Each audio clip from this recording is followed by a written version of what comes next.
Good evening, everybody. This is Political Hot Seat Thursday night, live call-in show at 727-8750.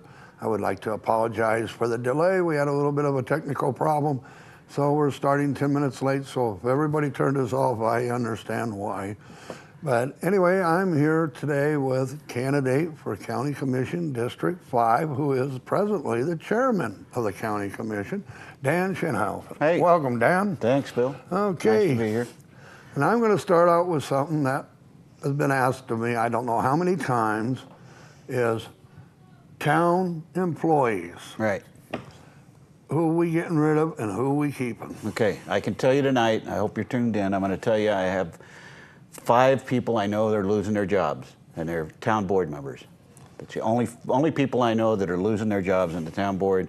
The county commission has not had anything brought before us and won't until after January to see if anything needs to be reorganized. I'm not saying it does, and if there is a decision made, it'll be in a public meeting, and I'm sure there'll be a 2-week notice for anybody who goes. There are many departments in the town that can't stand to lose anybody. I understand that, and to my knowledge, nobody is saying we need to throw everybody out. Okay, so it's the 5 town board members because all the terms will be up. The terms are up. The ones who were already seated when it was voted on by the public, they by NRS had to finish out their terms, and then the others who were elected in that election, their terms are not up, but the town board goes away after this date, and that's how it was sent up by the NRS, and that's why when people said, "Why don't you get them out sooner?" we couldn't. It's the NRS that dictated that. So that is January 5th. That's the last day. Those are the only 5 people going in January. Okay, so a lot of the people who seem to be worried about it really don't have any more reason to be worried about than they do today. Then, yeah, or any other day, last year or whatever. I don't think they do, and I can't guarantee my job. I'm running for my job again, but that's part of this. I mean, and I understand people being concerned and those people who work there and want some surety, but.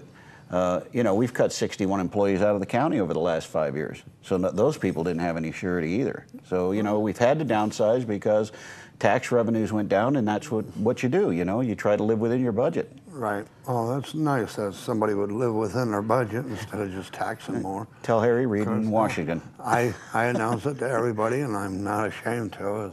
I'm a 100% anti-tax type person. Once again, I'm being audited by the IRS, which they already know how I feel about them. So, you know what I did this time? Oh, no, how did you do it? They told me I had to come up with all my records, and since I already won one case back in 2010 against them, this is for 2011, 12, and 13 they want to audit me for. And I said, well, my granddaughter taught me the modern technology, so I put all my records on my computer. And I emailed them to Lois Lerner. Now, as soon as they find her emails, mine will be in there with all my information. That's great, so, Bill. That's perfect. But they didn't like that. No, because they didn't know where they were. They lost them. I heard they found them a few weeks ago, though. Oh, no. They realized they are on another backup system. But anyway, that's what I told them. That's so great. They didn't appreciate me telling them that, But anyhow, so as far as taxes go, oh God, I'm terrible on that. I understand that, and I've been criticized because I voted for the sales tax increase, but it was voted on, and I believe in the Republic. If it's voted on, then that tells us what the people think. We always hear from small groups, the people think this. Yeah. Well, when there's a vote, that's really what the people think, and that's what happened with the town board. It got voted out, so the sales tax was voted in, and I didn't sign the tax pledge. And everybody I know that signed the tax pledge on the board, county commission, has broke their pledge because we've voted in a fee, which is a tax, for the 911 system, and we voted in a fee on the medical marijuana, which is a tax. So it's tough to just say, I'm not going to ever tax. Are they waving at us? Yeah, well, that's all right. He's saying we got 5 minutes left and they're going to throw us out. No, okay. We're going to be here until 7 o'clock, people. And this is a live call-in show, and you can call in and ask Dan. Like I said, we're sorry about the delay, the technical problem we had getting on the air. But anyway, we got a lot of things coming up here shortly. We've got a fall festival coming up. Yeah. You got a booth? Yeah, I got a booth. You got a I'll be booth. there. I've been there every year for the last 8 years, I think. The Thursday night before it starts, I think that's the 25th. Don't hold me to that. I don't got a calendar in front of me. But I won't have any one special guest on. What I'm going to do is just leave it open for anybody who wants to stop in and say hi and where they're at the Fall Festival. Oh. Because I just felt it wasn't right to try to set somebody up to be here when they're probably down there trying to put up a tent. Trying to do all the rest of the setup, yeah. So Good. Anyway, I don't want to interfere with the Fall Festival. But anyhow, let's see, what else is brought to my attention besides the, what's going on out at the racetrack? Raceway's moving along. They went through they've been going through the PUC approvals for UICN to run the sewer plant. There may be some way to put it on the fairgrounds still, the plant, I hope, anyway, so that then there would be a sewage system available for the fairgrounds, which is a lot of usable property there. When people have talked about it, they've talked about how you have to pay to level it all out, and it's the last thing I'd do. There's 3 great spots there for retention basins that are half dug out, from the previous rains.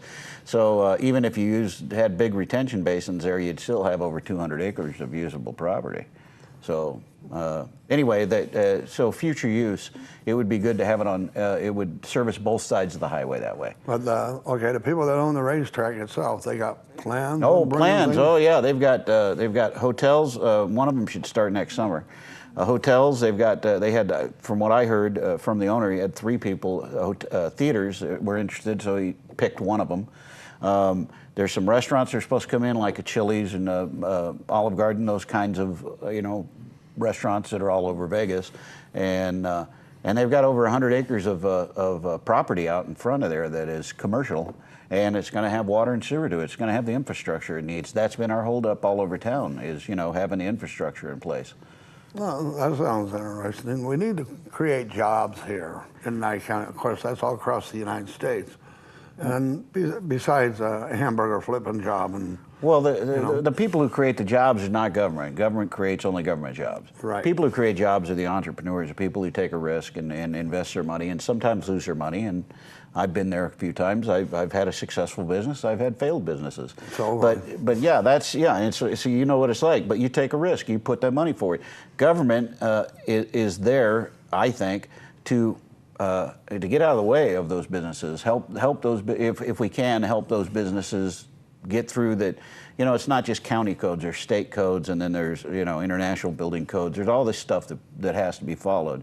So anything we can do, and we've had success. We got Big 5 has a soft opening tonight. I stopped in before I came up. Well, go ahead and announce that for the people. Oh yeah, soft opening already tonight, Big 5. Tomorrow at 5 o'clock, they're going to have a ribbon cutting at Big 5. And you've all seen the China Walk. I haven't been in yet. Anybody who's been in, let me know. I'm not going in until the 800 cars get out of the parking lot.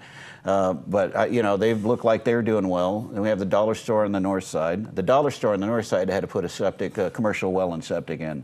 But this property in front of the raceway will be serviced by utilities, and we'll have water, sewer, and there's power there. So those our biggest holdup in getting jobs, and as you say, creating jobs, is that we haven't had the infrastructure. Now we have a great place for infrastructure. That's why I was in favor of taking the utility that they were offering us for free, $4.5 million, because that was going to get them through that system quicker. It would have taken 6 to 9 months off of their delay to get those businesses up. And that's how way government can help business, I think. And I think that's the way government should work. It should help the businesses to create the jobs. Mm-hmm.